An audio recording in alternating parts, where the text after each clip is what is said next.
Can you imagine a world where the man you loved, the one you swore forever to, would break your leg and lock you in a dark basement? All because you dare to stand up for yourself? That's where my story begins, but trust me, that's far from the end. It was our third wedding anniversary, a day I'd looked forward to for months. I cut my trip to New York Fashion Week short, eager to surprise Ethan, my husband.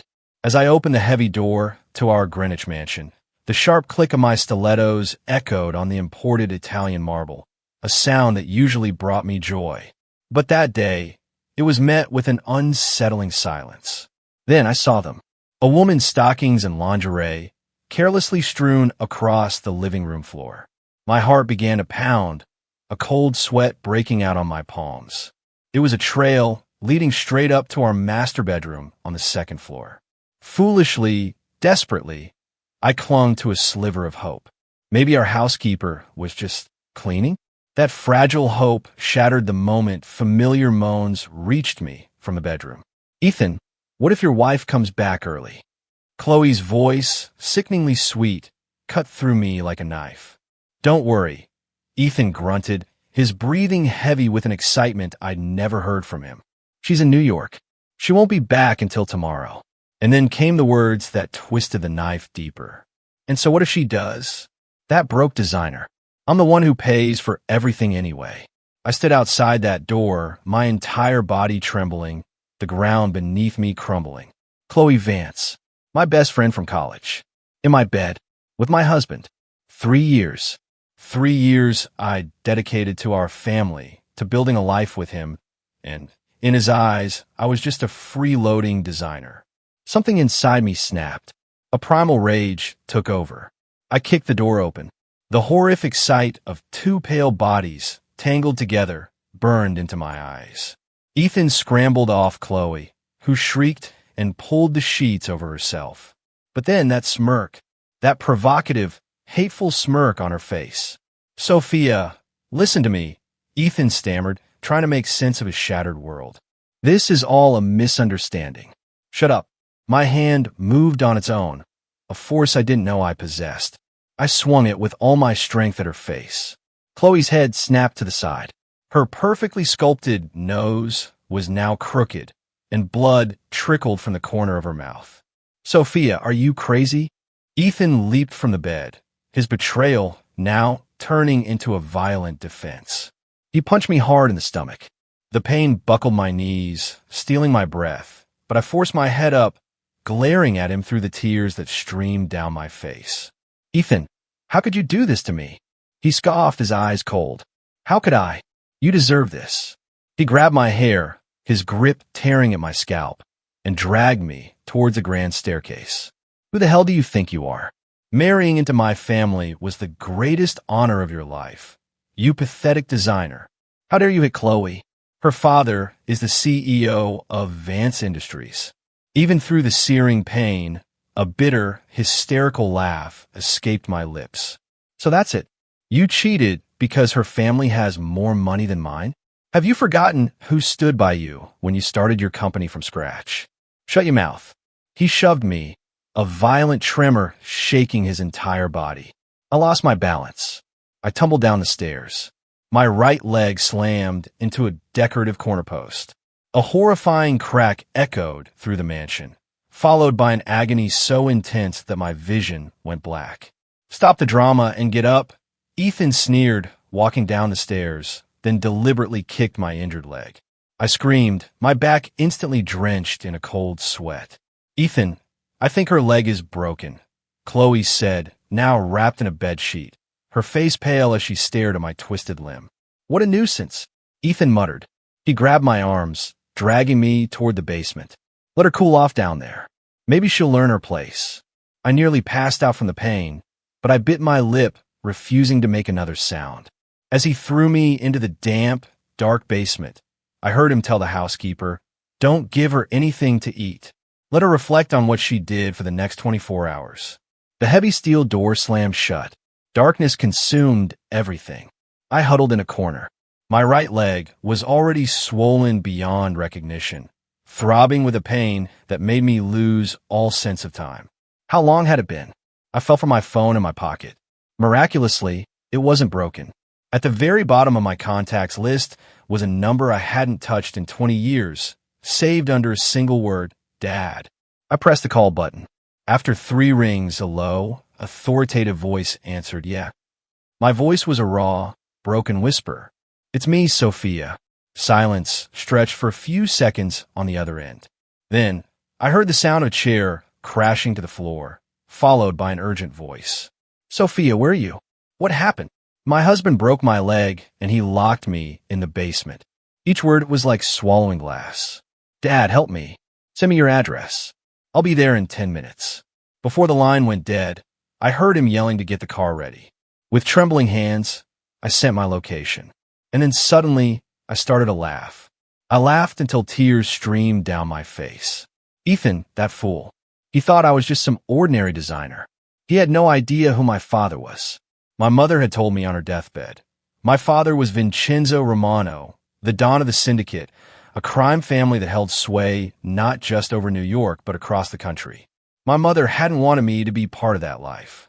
So, she left him and raised me alone. I, too, had vowed to live without my family's influence, never even telling my father I'd gotten married. And what did all that noble pride get me? A broken leg in a basement. In less than 10 minutes, I heard frantic footsteps and sounds of a struggle from upstairs. The basement door was kicked open in a single blow. A burly man in a black suit rushed into the blinding light. "Miss Sophia," he said. "I'm Marco. The Don sent me to get you." He knelt, examining my leg, and his face hardened. "These bastards." As Marco gently lifted me into his arms, I saw 2 of Ethan's security guards lying unconscious at the top of the stairs. Upstairs, Ethan and Chloe were on their knees, held down by several other men in black suits, their faces masks of sheer terror. "Sophia, who are these people? What are you doing?" Ethan screamed, struggling against his captors. Leaning weakly against Marco's shoulder, I gave him a blood-stained smile. "Let me introduce you. This is my father's right-hand man. And as for who my father is, you'll find out soon enough, Ethan." As Marco carried me toward the limousine waiting outside, I heard Chloe's hysterical shriek. "That's impossible.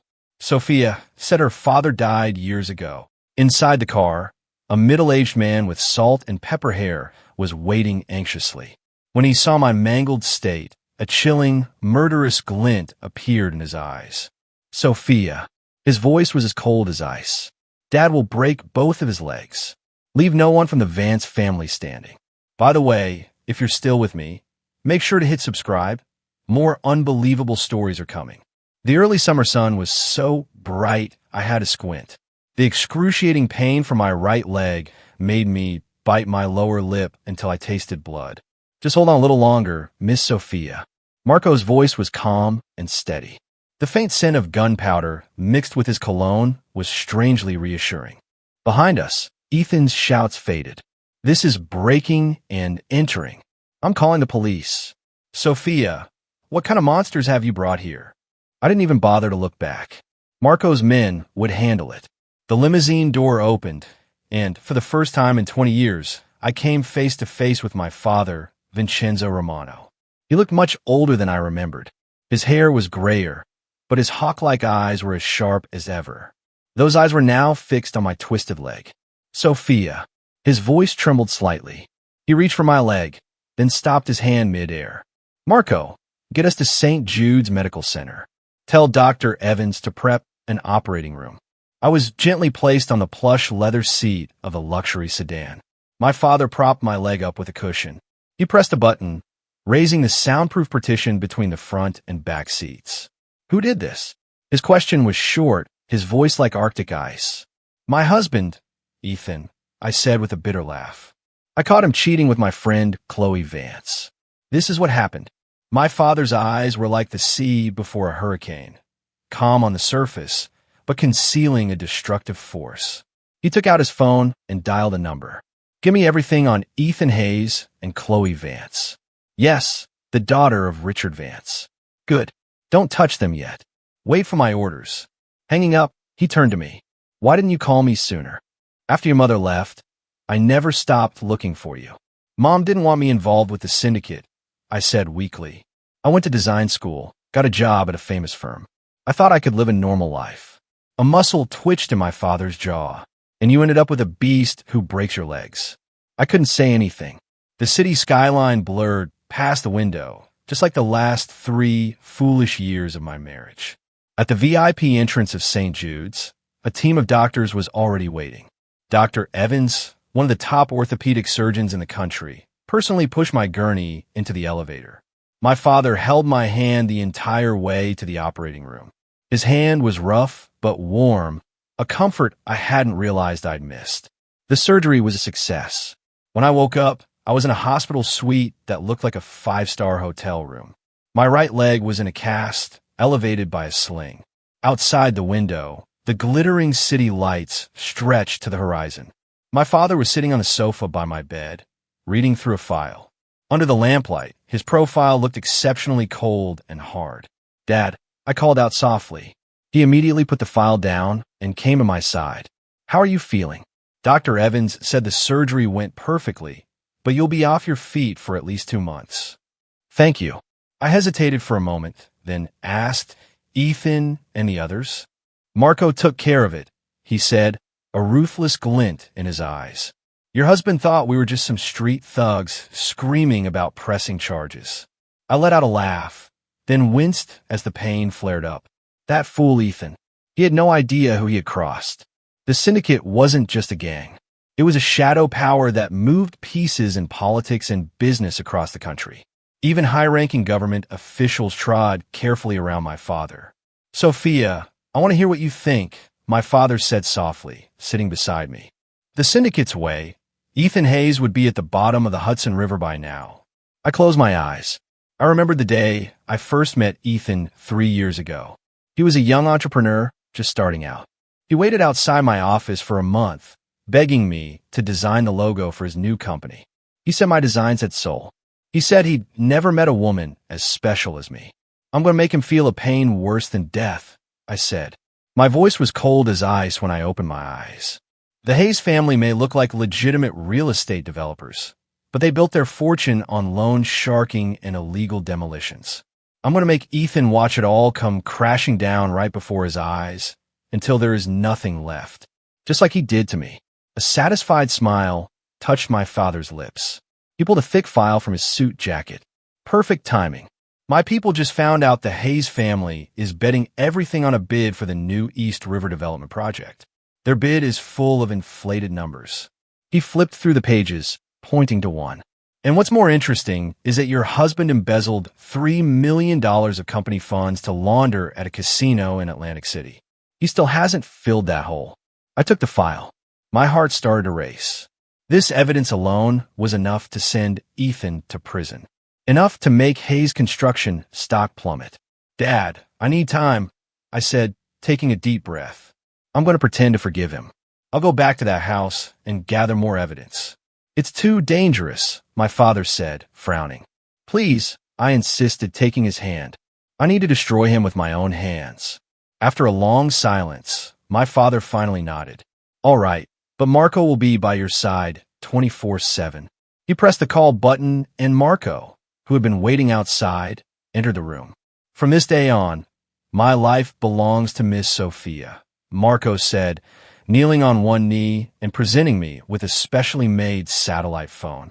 "Miss Sophia, my direct line and the Don's emergency numbers are saved in here. If you're in any danger, press this red button. We'll be there in under 3 minutes." I took the phone. Its heavy weight felt like the key to a new life. A few days later, a terrified-looking Ethan appeared at my hospital room door. His suit was wrinkled and dark circles hung under his eyes. He clearly hadn't slept in days. "Sophia." His voice trembled. He was holding a pathetic bouquet of carnations. "I had no idea your father was Don Vincenzo Romano." I composed my face into a look of weary forgiveness. "It's my fault too, Ethan. I shouldn't have hit Chloe." Ethan rushed to my bedside as if I'd thrown him a lifeline. "Sophia, does this mean you forgive me? I must have been out of my mind. It was all Chloe's fault. She seduced me. I swear it will never happen again." His clumsy acting made me want to throw up the soup I'd had for breakfast. But the play had to go on. "You've already gotten an earful from my father, haven't you?" Let's just put this behind us, I said softly. Why get out of here? We can start over. Okay. Ethan nodded frantically, unable to hide his relief. He had no idea that as he held my hand with his phony sincerity, a hidden camera in the room was recording his every expression. On the day of my discharge, my father sent a motorcade of 10 black Mercedes to escort me back to the Hayes mansion. The spectacle was so over the top, it made the local news. Ethan stood at the front door, his face pale as he watched Marco himself push my wheelchair inside. If even a single scratch appears on Miss Sophia, Marco whispered in Ethan's ear, just loud enough for me to hear. The Don said he wants to watch you get eaten alive by wild dogs. Ethan's legs trembled, and he looked like he was about to wet himself. Returning to the place I once called home felt disgusting. The bed in our bedroom was especially repulsive. Ethan had changed the sheets, but I could vividly picture him and Chloe writhing on it. Sophia, you should rest. I have an urgent matter at the office, Ethan said, pouring me a glass of water before trying to make a quick exit. Okay, come home early, I said with a smile, watching him leave. The moment he was gone, I poured the water into a potted plant. Marco stood guard outside my door while I opened my laptop and got to work. As Ethan's wife, I knew the passwords to all his devices.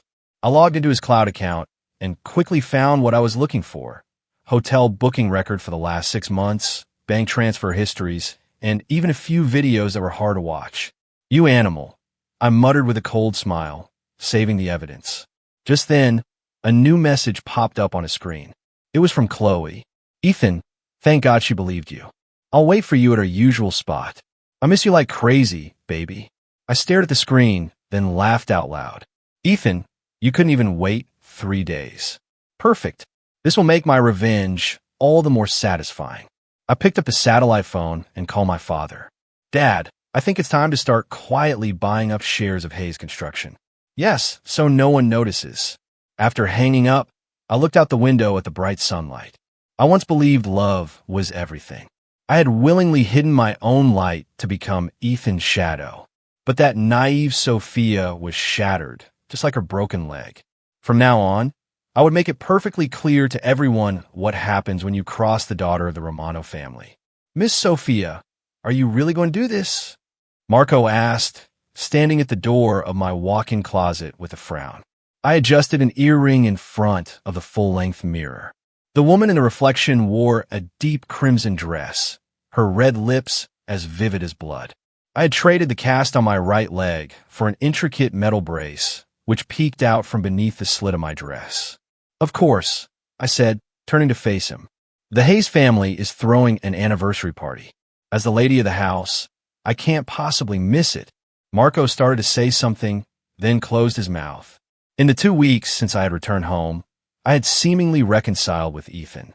But behind the scenes, using my father's connections, I had already acquired 3% of Hayes Construction stock and was in contact with 2 minority shareholders willing to sell.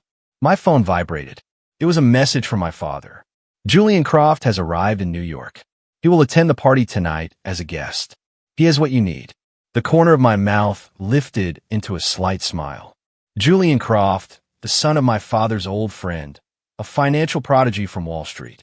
He was the man in charge of the syndicate's legitimate investments. With his help, my plan would take flight. Miss Sophia, the car is ready. Marco handed me a silver USB drive. The video you requested has been processed. I slipped the USB into my clutch. The cool touch of the metal glinted under the light, just like the cold resolve in my heart. The party celebrating both the founding of Hayes Construction and our anniversary was held at the Plaza Hotel in Manhattan. The moment I entered the ballroom on Ethan's arm, hundreds of eyes turned to us. They were filled with curiosity, surprise, and mostly the eager anticipation of a public spectacle. The scandal of a tycoon's wife exposing her husband's affair with her best friend had spread like wildfire through the city's elite. Sophia, you look stunning tonight, Ethan whispered in my ear. His hot breath on my neck made my stomach churn. I suppressed my disgust and gave him a radiant smile. It's an important night. I can't have you losing face, can I? Ethan breathed a sigh of relief. The gentle, understanding demeanor I had shown for the past 2 weeks, even convincing my father to forgive him, had clearly convinced him that I had forgotten everything. The foolish man. My father-in-law and mother-in-law approached, their faces plastered with awkward smiles. After learning my true identity, the social climbing couple's attitude had done a complete 180. "My dear, how is your leg?" My father-in-law, William Hayes, said, wringing his hands. "Ethan can be so thoughtless. We're so grateful for your understanding." I responded with a smile and scanned the room. I soon spotted Chloe Vance by the champagne tower. She was wearing a white lace dress that made her look like a cheap wedding cake. She shot me a look full of resentment. "I need to go say hello to an old friend," I said, releasing Ethan's arm and making my way towards Chloe, leaning on a cane. Chloe's face went pale, and she instinctively took a step back. "Chloe, it's been a while." My voice was just loud enough for a few people nearby to hear. "White suits you. You look just like the ghost you played in our college play." A few stifled laughs broke out around us. Chloe's face turned from white to a furious red. "Sophia, don't be so smug. Ethan is only with you because he's afraid of your father." I silenced her by placing my index finger on her lips. "Let's not spoil the mood on such an important night." I leaned in and whispered in her ear for her alone to hear. "There's going to be a fun little show later. Make sure you keep your composure." Before she could react, I turned away gracefully and came face to face with Julian Croft, who had just entered the ballroom. He was dressed in a perfectly tailored navy suit, his eyes sharp as a hawk's behind gold-rimmed glasses. "Miss Romano, I've heard a great deal about you," he said, lightly kissing the back of my hand. "The Don speaks very highly of his daughter." "Mr. Croft," I smiled. "I was hoping we could speak for a moment after the party." "It would be my honor." We parted with an unspoken agreement. As the party got into full swing, William Hayes took the stage to boast about the glorious achievements of Hayes Construction, conveniently omitting any mention of a $3 million hole in their finances. I sat at the head table, playing the part of the perfect wife, maintaining a graceful smile and occasionally straightening my husband's tie. "Finally, I want to thank my daughter-in-law, Sophia, for her understanding and grace," William suddenly announced. "Everyone makes mistakes when they're young. What's important is that the family remains strong. Now, let's all raise a glass to this lovely couple." Everyone raised their glasses. I lowered my head to hide the contempt in my eyes, then looked up with a warm smile. Ethan, seemingly moved, took my hand. "Sophia, I'll spend the rest of my life making it up to you." "You won't need a lifetime," I said softly. "You can start right now." Leaving him with a puzzled look, I took my cane and slowly walked up to the stage, taking the microphone from the MC. "Thank you all for attending our anniversary party despite your busy schedules. As the wife in this family, I've prepared a special gift." My voice was clear and steady. I gestured towards the lighting booth. The ballroom lights dimmed, and a massive screen slowly descended from the ceiling. Ethan's face tensed, a sense of dread dawning on him. "No, Sophia, please don't." He tried to rush the stage to stop me, but Marco appeared behind him, his hand clamping down on Ethan's shoulder like a vice, holding him in place. "Enjoy the show, darling," I said, pressing a button on the remote. The high-definition screen lit up with a crystal-clear video of Ethan and Chloe writhing on my marital bed, complete with graphic audio. A date stamp in the bottom right corner showed it was filmed while I was in the hospital with my broken leg. They couldn't even wait 3 days. The ballroom erupted into chaos. Chloe screamed and ran for the exit, but was blocked by security. My father-in-law's face turned ashen, and my mother-in-law fainted on the spot. "But that's just the beginning," I announced, switching the screen. Bank statements and casino surveillance footage appeared. My husband embezzled $3 million of company money to gamble in Atlantic City, which caused the East River Development Project to stall, leaving hundreds of displaced residents on the streets. Finally, I played an audio recording of Ethan on the phone with the head of a demolition crew. "I don't care if 1 or 2 of them die. The important thing is that the site is cleared by tomorrow." The ballroom fell dead silent. I walked step by step towards the ashen-faced Ethan. "For 3 years of our marriage, I secured 7 major projects for you. My designs won awards, and raised Hayes Construction stock price by 30%. My voice was quiet but sharp as a razor. And what you gave me in return was betrayal, violence, and humiliation. Ethan's legs gave out, and he collapsed to his knees. Sophia, I'm so sorry. I was wrong, but I forgive you. I suddenly raised my voice, turning to the stunned guests, because I am just that loving of a wife. The room buzzed with confusion once more. My father-in-law, as if granted a pardon, scrambled onto the stage and snatched the microphone. It's a misunderstanding. It's all a misunderstanding. As you can see, my daughter-in-law has forgiven my son. Now, everyone, please enjoy the party. I descended from the stage gracefully, walking through a sea of complicated stairs toward the corner where Julian Croft was waiting. He handed me a glass of champagne, his eyes behind his glasses, shining with admiration. A magnificent debut, almost. It's just the beginning, I said, taking a sip. Did you bring the files? Julian produced a folder from his briefcase.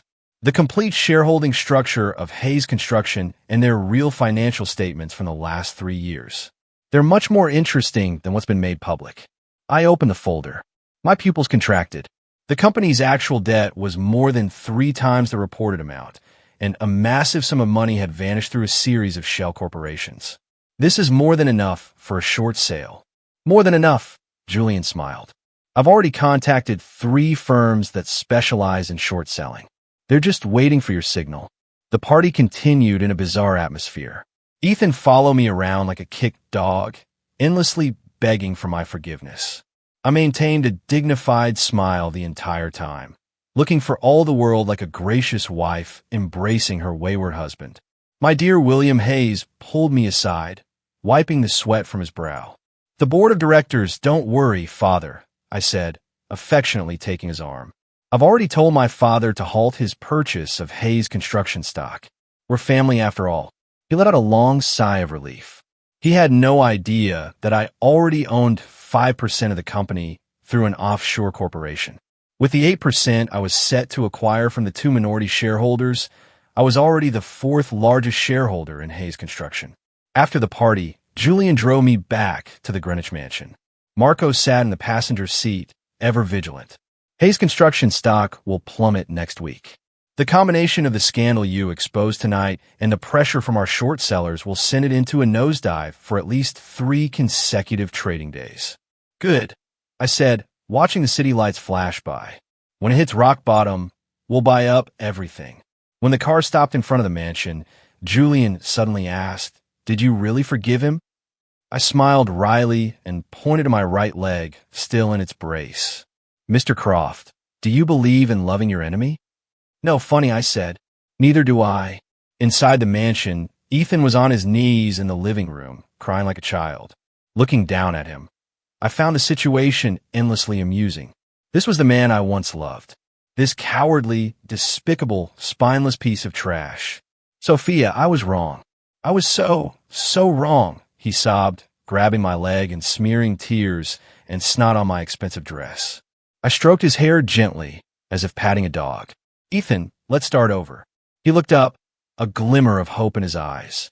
"But," I continued, "I need to see that you're sincere. I hear Chloe's father is also bidding on that new North Shore development project." Ethan immediately understood. "I'll cut all ties with the Vance family tomorrow. I promise." "Good boy," I said, patting his cheek a couple of times. "Now go to bed. You have work tomorrow." After Ethan scurried upstairs, thanking me 1,000 times, I went into his study and locked the door. I called my father. "Dad, it's time to start the next phase." "Yes, I need the evidence on the Vance family smuggling operation." After the call, I turned on my computer and rewatched the video from the party, pausing on the frame where Ethan was kneeling and begging for forgiveness. I casually hit the delete key. "This is just the beginning, my dear husband. You're about to learn that losing everything is a far greater pain than any physical wound." 3 days after the party fiasco, I was sitting in the dining room, elegantly eating blueberry pancakes. My leg brace had been replaced with a much lighter model. Ethan came down the stairs, his tie askew and dark circles under his eyes. "Coffee," I offered, pushing a steaming latte towards him. He eyed the cup with suspicion and refused. No thanks. I have an urgent meeting. I shrugged and took a sip myself. Ethan's recent behavior was quite amusing. In public, he was subservient, but when we were alone, he wouldn't even touch food that I had handled. Marco's warning had clearly been effective. Oh, by the way, I called out as he was about to leave. There's a charity auction at the club in Soho tonight. I donated that Patek Philippe watch of yours. You don't mind, right? Ethan's face stiffened. But that watch was my grandfather's. I know. It's a limited edition, I said with a sweet smile. Which means it will sell for a much higher price. It's already been announced to the press. Young heir of Hayes Construction donates family heirloom to help the less fortunate. It's great PR. He clenched and unclenched his fists, then forced a smile that was more like a grimace. Of course I don't mind. As I watched him flee, I checked the security camera feed on my phone. The moment Ethan got into his car, he was frantically making a call. 10 to 1. He was complaining to Chloe. Though they had supposedly cut ties after the party, they were clearly still in contact. My phone vibrated. It was a message from Julian. Short sellers are ready. Hayes Construction stock hit limit down at market open this morning. A satisfied smile spread across my face. The party video had been leaked online, and hashtag Hayes Scandal was trending nationwide. The board had requested a trading halt, but it was too late to stop the freefall. Marco appeared silently at the dining room door. Miss Sophia, the car is ready. I have a checkup at the hospital first. Then we're going to that private investigator my father recommended. In the hospital corridor, I ran into an unexpected person, Chloe. She was wearing sunglasses and a mask, cautiously exiting the obstetrics and gynecology clinic. I quickly ducked around a corner and discreetly took a photo of her receipt as she paid. Positive pregnancy test. Zooming in on the photo, I couldn't help but laugh. It seemed Ethan's groveling at the party had borne fruit after all. A little devil was truly growing inside Chloe's belly. After my checkup, I had Marco drive to a rundown office building on the outskirts of the city. The elevator took us to the top floor. The doors opened to an office crammed with electronic equipment. A skinny man in a plaid shirt was staring intently at 6 monitors simultaneously. Miss Sophia, they call me Kay, he said without turning around. I've got everything the Don asked me to find right here. Kay played several surveillance videos. They showed Ethan and Chloe enjoying a rendezvous at a motel on the edge of town just yesterday afternoon. And here's something more interesting. Kay switched screens. Now it showed Chloe's father, Richard Vance, and Ethan's father, William Hayes, meeting secretly at an exclusive cigar lounge. They meet here regularly. On the 15th of every month, have been for at least 5 years. My eyes narrowed. Can you record their conversation? That's difficult, Kay said, scratching his head. That place has military-grade security. Use this. I took a fountain pen from my purse. A gift from my father. Next time they meet, bribe a waiter to plant this on Richard Vance. Kay took the pen, his eyes lighting up. A state-of-the-art listening device. I didn't know the Don had access to these. Leaving the PI's office, I called my father. Dad, Chloe's pregnant. No, don't touch her yet. That baby might be useful. Oh, and Richard Vance and William Hayes have been meeting regularly. Something's not right. There was a moment of silence on the other end. Sophia, the relationship between the Vances and the Hayes might be more complicated than you think. It goes back 20 years. 20 years ago? What happened 20 years ago? I pressed, but my father, for the first time, sounded hesitant. I'll find out for sure and let you know. Tonight at the auction, be careful around that Chloe girl. I hung up, lost in thought. My father was definitely hiding something, and my gut told me it had to do with my mother. That evening, I changed into a dress from Chanel's latest collection and asked my makeup artist for a fragile beauty look, elegant but pitiful. Marco presented me with a jewelry box from the Don. Inside lay a diamond necklace with a rare black pearl at its center. I remembered seeing this necklace in a photograph of my mother. When we arrived at the club, Marco asked, Miss Sophia, shall I accompany you inside? No, you wait in the car. I toyed with the black pearl at my throat. I can handle tonight's performance on my own. The charity auction at the exclusive social club was always a major event for the city's elite. The moment I entered, The noisy hall fell silent. Soon, whispers erupted from all corners. That's the Hayes Construction daughter-in-law. I heard her father runs the entire East Coast underworld. That Ethan Hayes must be blind, throwing her over for someone like Chloe Vance. I pretended not to hear and walked to my reserved seat at the front. As soon as I sat down, a heavy perfume assaulted my nostrils. Sophia, long time no see. Chloe had appeared beside me. She was wearing a white dress, intentionally emphasizing her slightly rounded belly. I heard you're still having trouble with your leg. Such a shame. I smiled and looked at her stomach. You must be about 3 months along. You should be careful in your first trimester. Chloe's face tightened slightly. She clearly hadn't expected me to know about her pregnancy. Ethan is so excited about this baby, she said, lowering her voice, a malicious glint in her eyes. He's going to divorce you as soon as the baby is born. Is that so? I took a tablet out of my clutch and played video. Then what do you make of this conversation from yesterday afternoon? In the video, Ethan was frantically running his hands through his hair. Why now of all times? My father is forbidding me from seeing you. The company's stock is crashing. And if that crazy wife of mine finds out I'm still talking to you, I'm finished. Chloe's face turned ashen. You? How did you? You didn't even bother to close the curtains in room 308 of that motel, I sighed. If you're going to cheat, at least cover the basics, my friend. The other guests couldn't hear our conversation, but Chloe's near-fainting state was drawing plenty of attention. I stood up and deliberately raised my voice. Chloe, you look so pale. Should I call a doctor? Especially with the baby on the way. What? Chloe Vance is pregnant? It must be Ethan Hayes' baby. How shameless can you be? The murmurs grew into a wave of gossip. Flustered, Chloe tripped on the hem of her dress and fell spectacularly in front of everyone. As she scrambled to her feet, a dark red stain was spreading across her white dress. "Ah, my baby!" she shrieked hysterically. I watched the scene with cold eyes, then calmly dialed 911. Tonight's performance was turning out to be far more interesting than I had planned. Not only had Chloe humiliated herself in public, but she had also announced her own pregnancy. The gossip columnist would have a field day tomorrow. Before the ambulance arrived, I even made a point of calling Ethan for Chloe's sake. His first reaction upon hearing his mistress had miscarried was, surprisingly, "Damn it, now my father's going to kill me." Hearing that, Chloe fainted.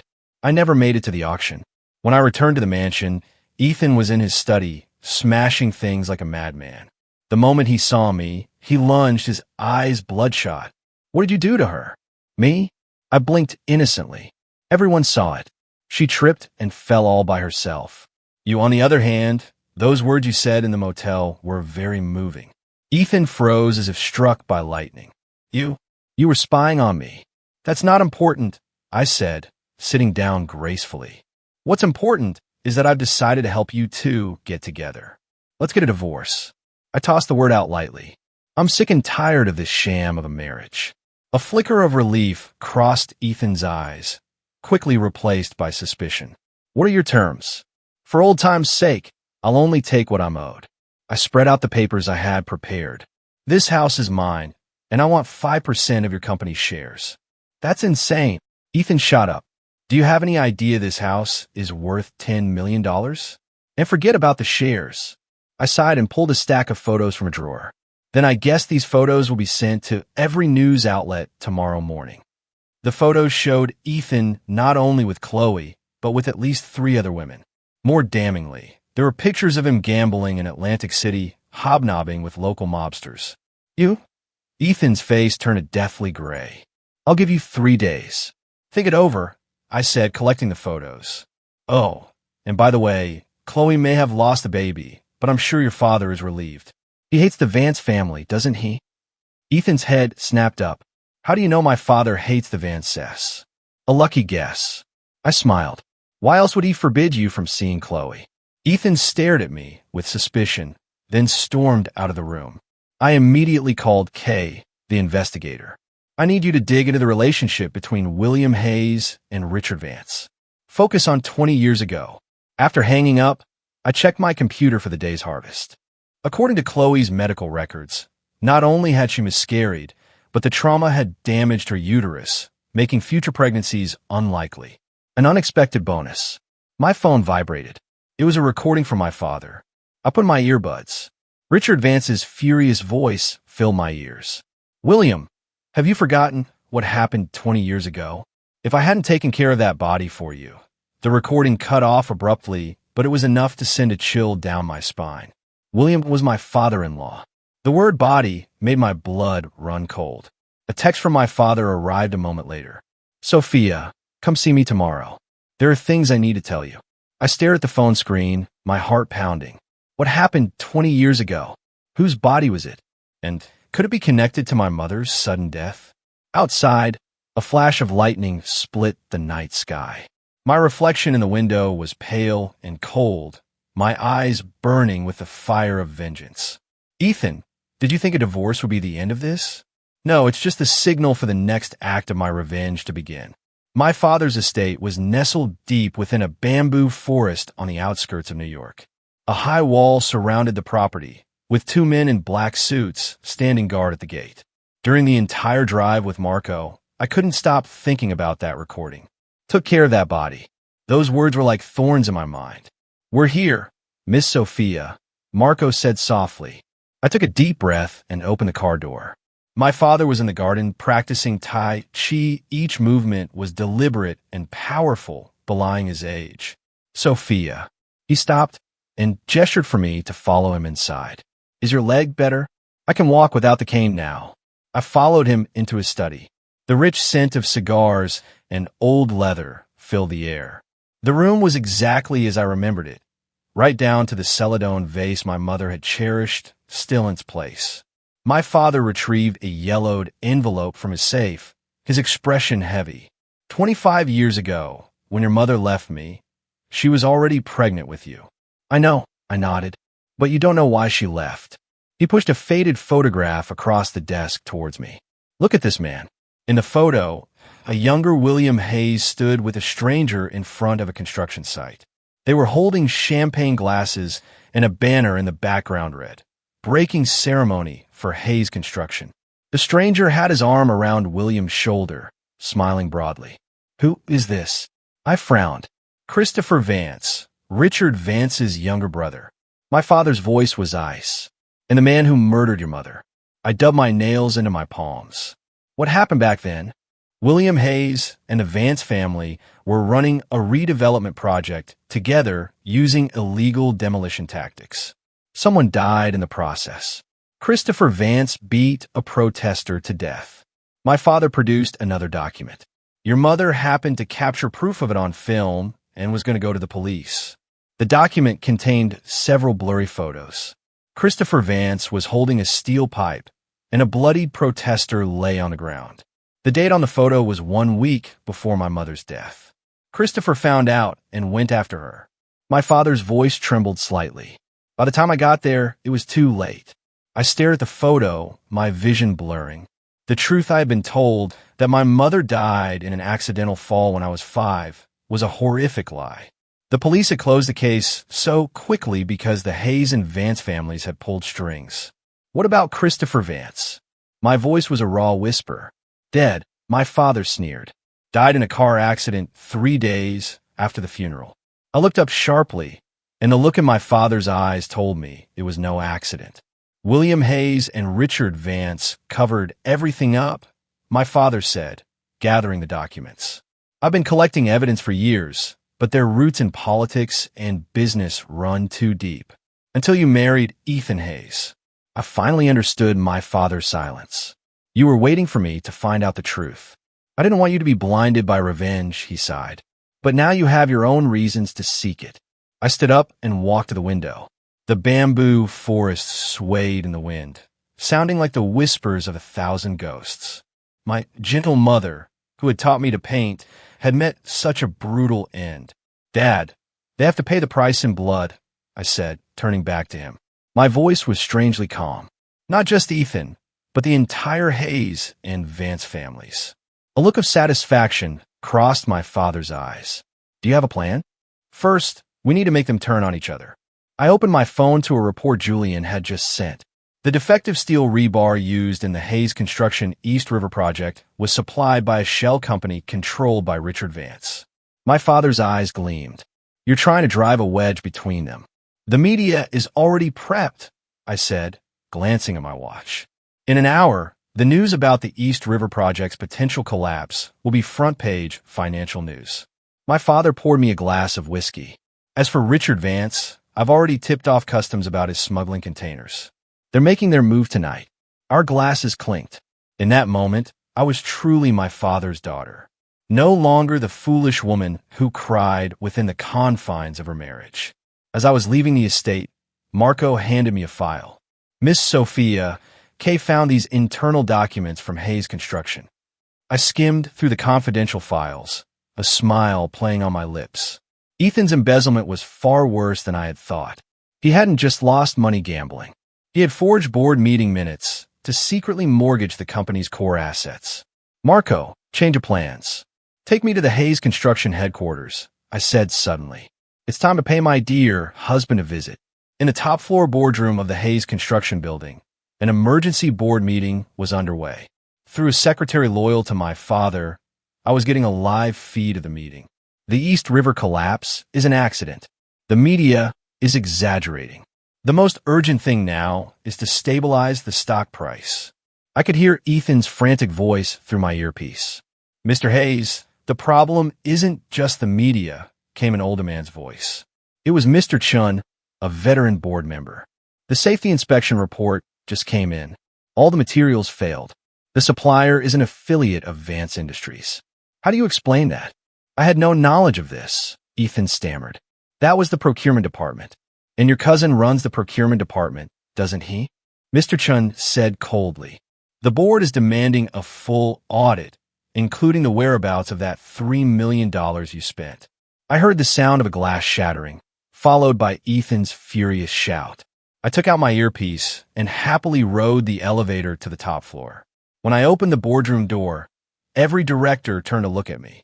Ethan was standing at the head of the table, his face ashen, his tie crooked. He looked like a defeated rooster. I apologize for the interruption, I said with a smile, walking towards an empty seat.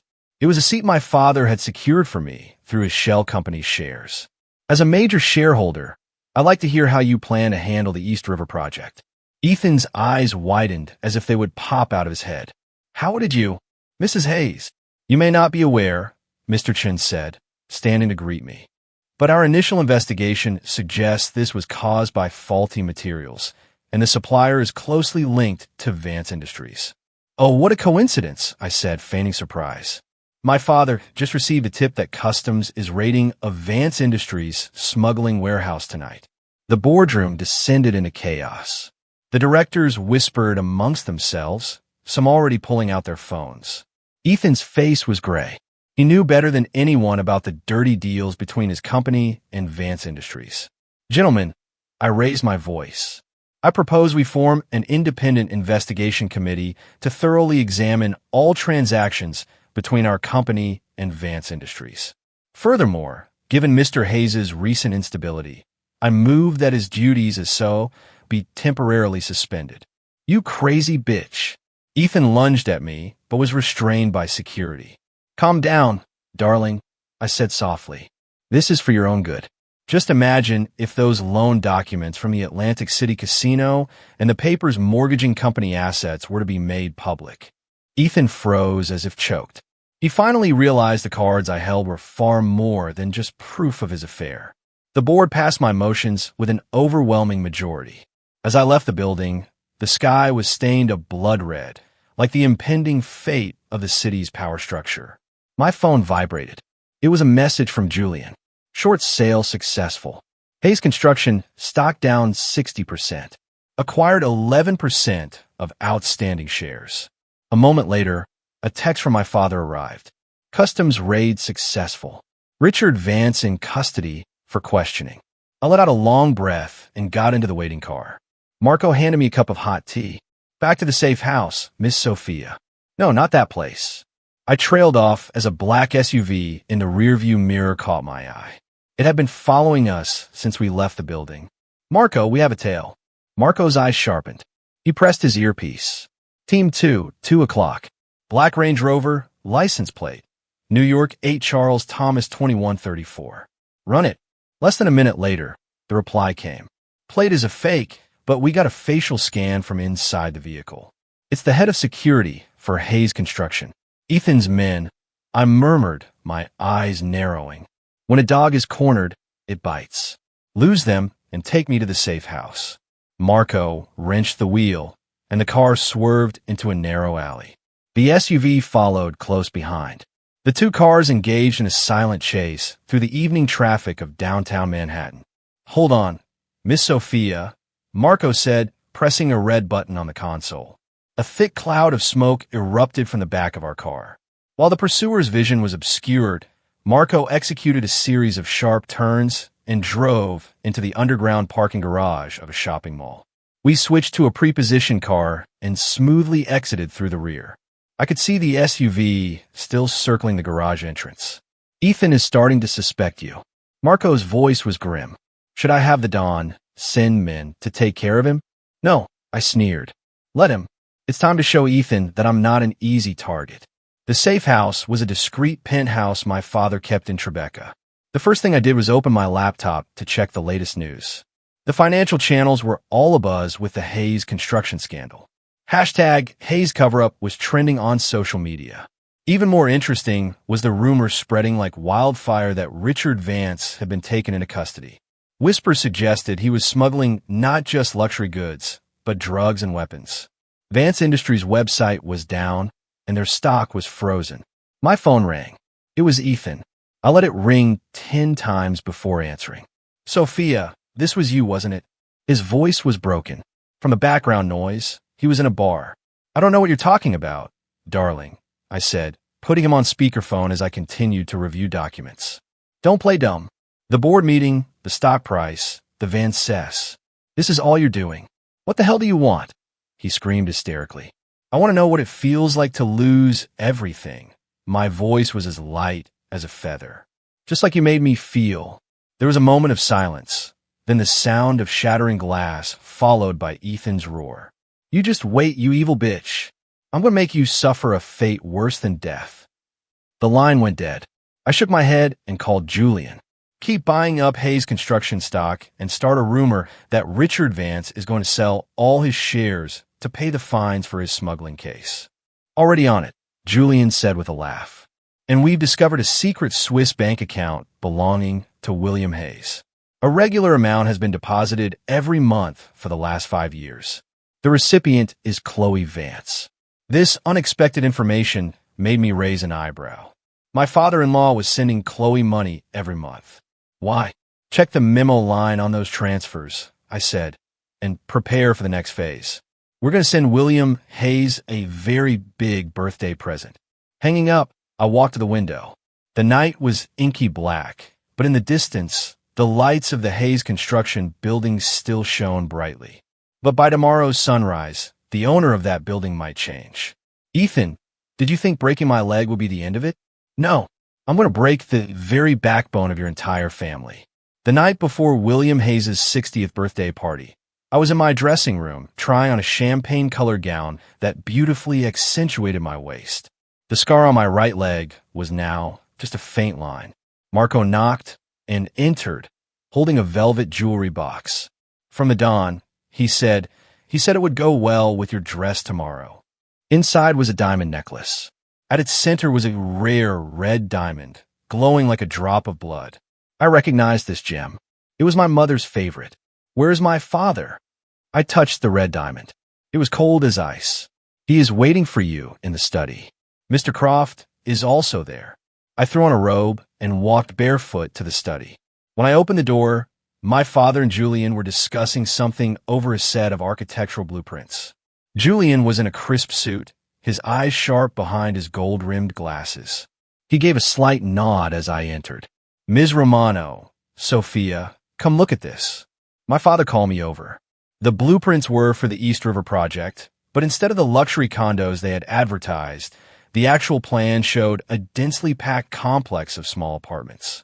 The floor area ratio far exceeded regulations, and the green space was cut in half. So, William was deceiving the city. I said. Julian pointed to a seal in the corner of the blueprint. This is the final version, and construction has already begun. If this gets out, the entire project will be issued a demolition order. Hayes Construction stands to lose at least $2 billion. My father handed me a USB drive. Your birthday gift for tomorrow is ready. But there's something even more interesting. I plugged the USB into my computer. Bank statements filled the screen. From William's Swiss account, over $100,000 have been transferred to Chloe Vance every month, consistently for the past 3 years. The memo line always read discretion, but the most recent transfer was labeled medical bills. The date was the day after Chloe's miscarriage. My father-in-law knew Chloe was pregnant, I said, frowning. Julian opened another file. That's not all.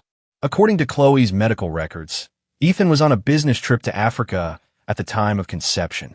The timeline doesn't match. My eyes widened. Then the child was... What's more interesting, Julian adjusted his glasses, is that William Hayes knew all of this and still helped Chloe hide the truth. My father sneered. The relationship between William and Chloe might not be as simple as a father-in-law and his daughter's friend. The information made my stomach turn. The Hayes family was even filthier than I had imagined.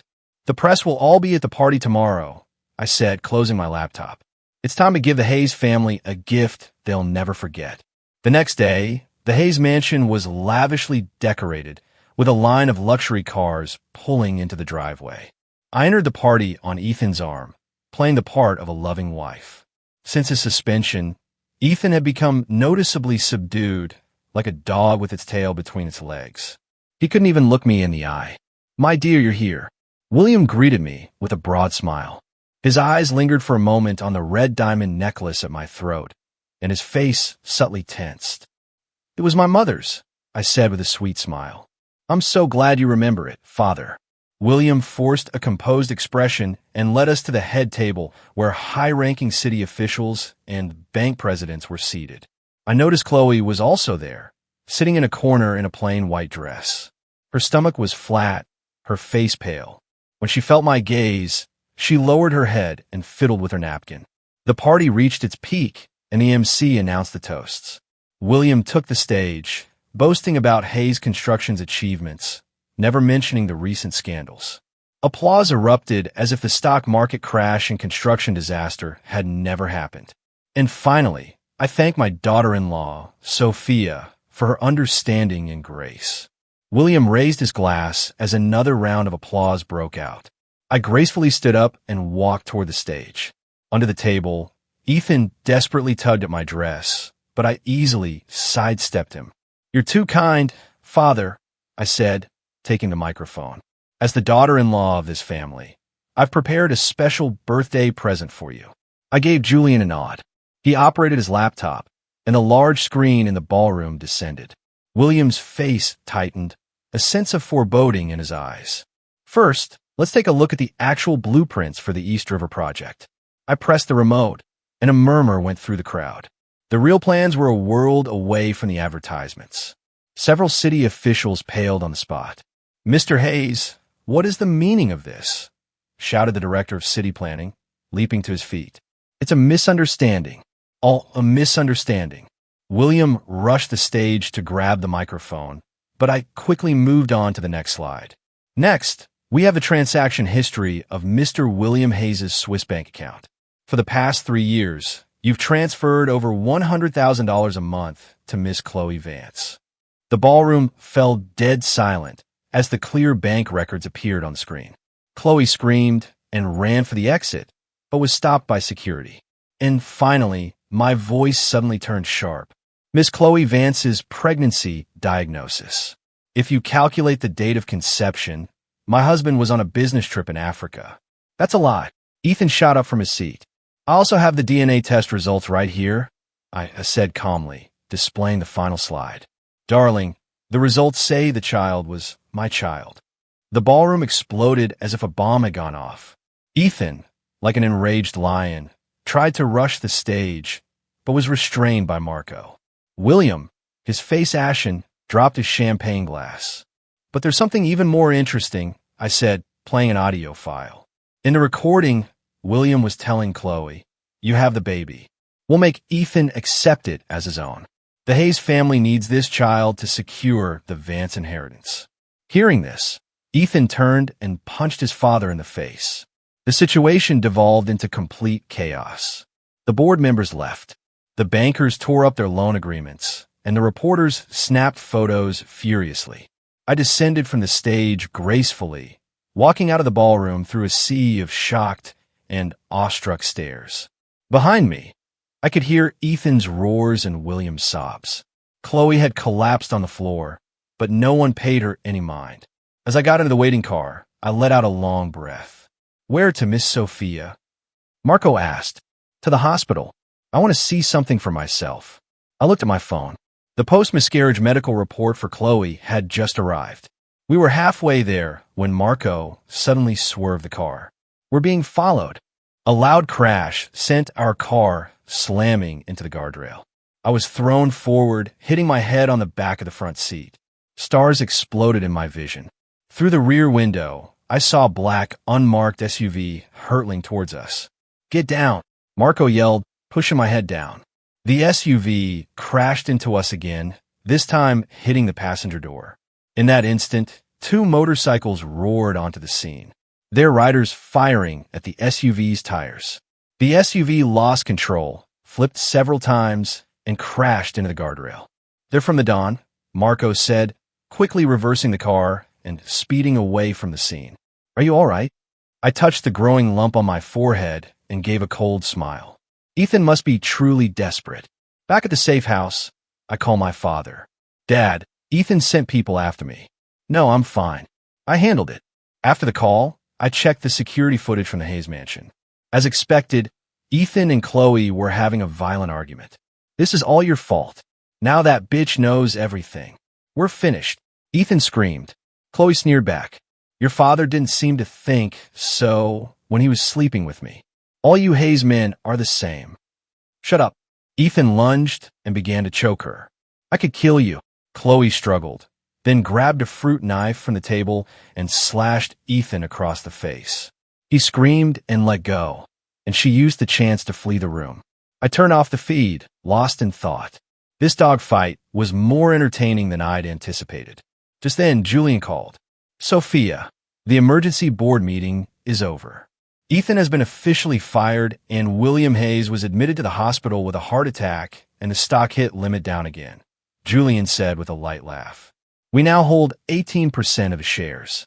With the support of a few minority shareholders, it's enough to initiate a hostile takeover." "It's not enough," I said, walking to the window. The night was pitch black. "I need to see Hayes Construction completely destroyed." I hung up and opened my safe, taking out a long sealed document, a copy of my mother's diary. Inside, she had detailed the entire process of discovering the crimes of the Hayes and Vance families. The final entry was dated the day before her fatal fall. "Mom, it's almost over," I whispered. "None of them will get away." The next morning, Marco banged on my door. "Miss Sophia, there's a problem. Ethan and Chloe have disappeared. The mansion is in chaos." I shot out of bed. Around 3 a.m., the security guard was knocked out, and the CCTV footage was wiped. Marco handed me a tablet, but a street camera caught them being forced into a silver van. In the grainy footage, Ethan and Chloe were being dragged into the vehicle by men in black. It didn't look voluntary. "Those aren't our men." I frowned. "Run the plates. They're fake." Marco shook his head, but the van was heading towards the docks. I immediately called my father, but a stranger's voice answered. "Miss Romano, if you want to see your father and your husband again, come to the warehouse at Pier 3 alone." Otherwise, Ethan's desperate screams echoed through the phone. The abandoned warehouse at Pier 3. The salty sea breeze carried a fishy stench. I stood in the darkness, my hand on the small pistol hidden in my sleeve. The cool metal was a small comfort. Marco and 6 of my men were positioned around the perimeter, ready to move in. "Recon complete, Miss Sophia." Marco's voice came through my earpiece. 2 guards at the front door, 2 at the back. Total of 4 outside. Don't recognize their faces. Not local. Thermal imaging shows 4 heat signatures inside. Two standing, two seated. One of the seated figures matches the Don's build. I took a deep breath. Proceed as planned. 5 minutes later, I heard a series of dull thuds from the back of the warehouse, followed by the sound of bodies hitting the ground. I took that as my cue, approached the front door, and deliberately stepped on a piece of broken glass. "Who's there?" A tense voice called from inside. "It's Sophia Romano. You told me to come alone." The steel door creaked open, and the muzzle of a gun was pressed to my forehead. The man holding it was a brute with a nasty scar under his left eye. "Pat her down," he ordered. I calmly raised my hands and allowed another man to search me. They took my phone and wallet, but missed the blade in my boot and the pistol up my sleeve. "Get in." The scarred man shoved me inside. The warehouse was dark and damp, lit by a single bare bulb hanging from the ceiling. A man in a black trench coat sat with his back to me. On either side of him stood armed guards. On the floor, Ethan and Chloe were huddled together, hands tied and mouths gagged, their faces bruised and bloody. My father was nowhere to be seen. "Miss Romano, I've heard a lot about you," the man in the trench coat said slowly, turning around. I didn't recognize him. He was in his early 40s with a hooked nose and a long scar that ran from his cheek down to his neck. "Where's my father?" I asked bluntly. The man grinned, revealing yellow teeth. "Don Romano is perfectly safe. Relax. I brought you here to make a deal." "What kind of deal?" "The territories left behind by the Hayes and Vance families," he said, expertly flipping a butterfly knife between his fingers. "You did a very thorough job cleaning house, Miss Romano. Our boss was very impressed." "And who is your boss?" "That's not important." He stood and walked over to Ethan, lightly tracing his cheek with the tip of the knife. "What's important is that we can work together. You get your revenge. We take over their businesses. What do you say?" Ethan's eyes were wide with terror, and he shook his head, making muffled noises. Chloe had already passed out. I sneered. "You kidnapped my husband just to propose a partnership.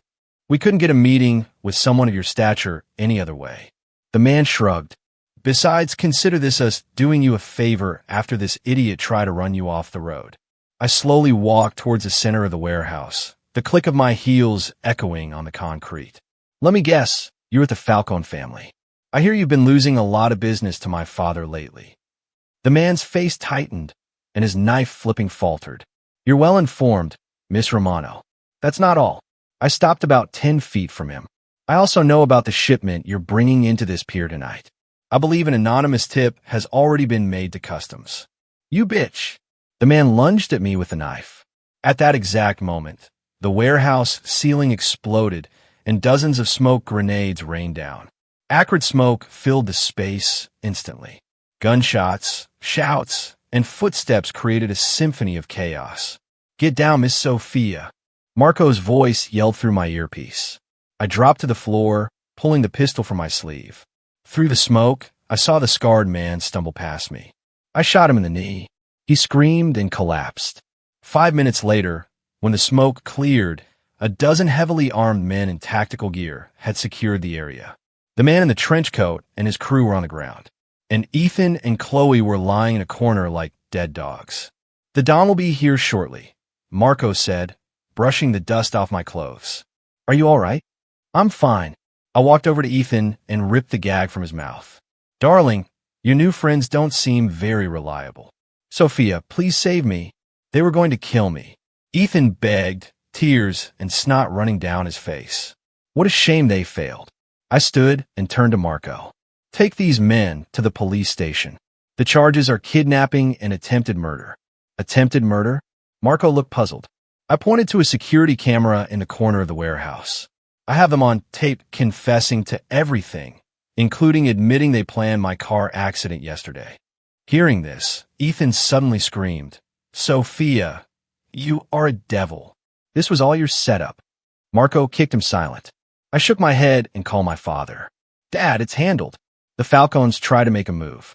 Yes, customs has been notified. I'll wait for you." I hung up and walked outside. The morning sun was just beginning to rise over the horizon, painting the harbor in shades of gold. In the distance, the wail of police sirens grew closer, while from the other direction, a convoy of my father's cars sped towards me. 4 days later, a seismic shock hit the New York financial world. The Romano Group officially announced its acquisition of Hayes Construction. As the heir to the group, I held a press conference and exposed the decades of corruption within the company. That same day, the police raided the headquarters of Vance Industries, and Richard Vance was arrested on multiple charges, including smuggling and bribery. The image of me standing in front of the Hayes Construction building and fielding questions from the press was on every news channel. I wore a Chanel suit, my mother's red diamond necklace, and an air of unshakable confidence, a stark contrast to the tragic victim who had been locked in a basement with a broken leg just 6 months prior. Miss Romano, as the new CEO, will you be retaining the existing management? A reporter asked. I smiled. Of course not. Hayes Construction requires a complete overhaul from its executives down to its corporate culture. There are rumors that your husband, Ethan Hayes, is being investigated for embezzlement and murder for hire. What are your thoughts on that? I trust the law will deliver a just verdict, I said with a solemn expression. Personally, I feel a deep sense of regret and sorrow over Mr. Hayes' actions. After the press conference, Julian was waiting for me in the boardroom. Sophia, here are the final acquisition papers. All they need is your signature. I glanced through the documents, then looked up at him. Julian, why are you helping me? Is it just because of my father? Julian adjusted his glasses. At first it was, I owed the Don my life. He hesitated, a rare occurrence.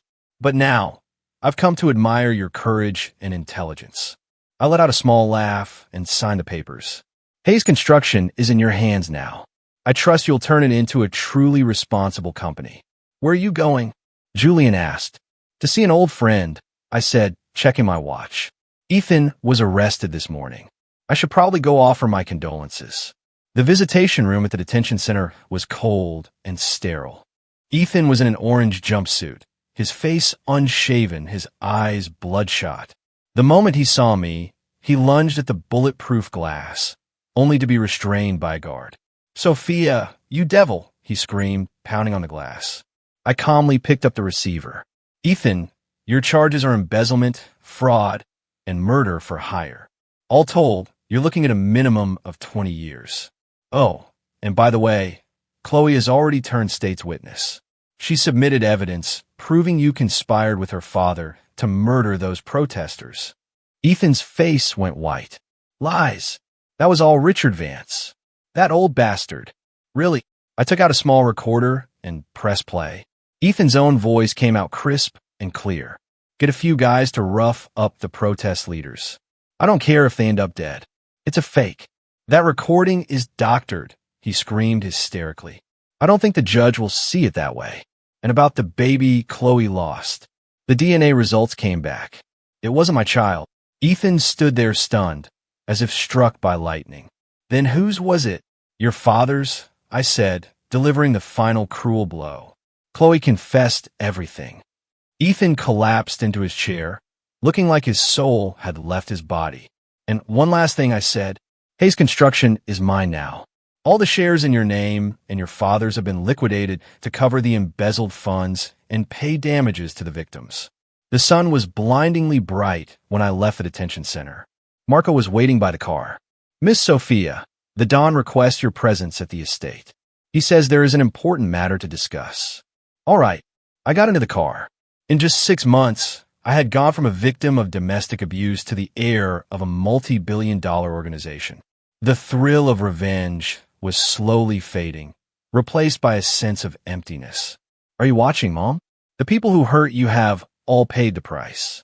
My phone vibrated. It was a message from Julian. News just in. Richard Vance died in prison from heart attack. Autopsy found traces of slow-acting poison in his system. I stared at the screen and slowly smiled. My father had planned for everything. Marco, tell my father I'll join him for dinner tonight and contact the bank in Zurich. I need to arrange for my mother's necklace to be stored in their vault. Yes, Miss Sophia. Outside the window, the city skyline glowed under the setting sun. My era was just beginning. 3 months after Ethan was sent to prison and the company was renamed Romano International, I stood in the top-floor office, a glass of whiskey in my hand, looking out over the glittering panorama of New York City. I came here almost every night, but it still didn't feel real. Miss Romano, here is today's financial report, Julian said, entering and placing a file on my desk. The relaunch of the East River project has exceeded all sales projections. Good work, Julian. I took a sip of my drink. He didn't leave. Instead, he walked over to stand beside me. You haven't attended a single meeting in a week. The board is concerned. What are they worried about? That I'll run off with the money. I scoffed. They're worried about you. Julian's voice was uncharacteristically gentle. Many people fall into a void after their revenge is complete. I finally turned to look at him. He wasn't wearing his glasses. There were dark circles under his eyes, and his tie was loose. It was a far cry from his usual polished image. You look like you're the one who needs a break. Care for a drink? He hesitated, then nodded. We drank in silence. Why did you help me? I asked suddenly. Was it really just because of my father? Julian swirled the amber liquid in his glass. Initially, yes. I owed the Don my life. He looked up, his gaze intense. But now, it is because I respect the woman you have become, Sophia. My heart skipped a beat. I instinctively looked away. Don't joke like that. I'm not joking. Julian put down his glass and took a small box from his jacket pocket. This is something your mother entrusted to my father. It's time it was returned to its rightful owner. I opened the box. Inside was an exquisite pearl brooch, clearly a matching piece to my mother's black pearl necklace. My father told me that 20 years ago, after that fire, your mother saved your father's life. This brooch was the only thing she left behind. Fire? What fire? The Don didn't tell you. 20 years ago, a chemical plant owned by Richard Vance exploded, devastating 3 nearby neighborhoods. The glass in my hands suddenly felt very heavy. My mother had died right after that incident. I need to see my mother's diary. I put down my glass and grabbed my coat. Wait, Julian stopped me. I also found out the real reason William was sending Chloe money. The money wasn't for her. It was for Richard Vance. William was paying him hush money to cover up their shared role in your mother's murder 20 years ago. The USB he handed me felt cold in my hand. 20 years ago again. The darkest period of my life. I need to see my father tomorrow. I need to ask him everything. In the dusty attic of my father's estate, I found my mother's brown leather diary. May 3rd, 1998. I got the definitive proof on film. Christopher Vance beating a protester to death at the construction site. I have to go to the police tomorrow. May 4th. William Hayes came to see me. Offered to buy the film for a high price. I refused. The look in his eyes as he left was terrifying. I think he's having me followed. I've made copies of the film and hidden them in this diary. The entry stopped there. The last page was torn out. I rummaged through the box and found a piece of torn photograph. It showed my mother, William Hayes, and Christopher Vance in front of a sign that read Vance Chemicals. On the back was a small inscription, Vance Chemicals Shareholders Meeting, February 197, and a name, Eleanor Dawson. My mother's surname was Davis. My father's was Romano. Who was Eleanor? Could my mother have been a shareholder? Just then, Marco called, Miss Sophia. The Don has been hospitalized. It's a heart attack. In the hospital corridor, the red light above the operating room door stayed lit. It had been 3 hours since my father went in. What happened? I don't know.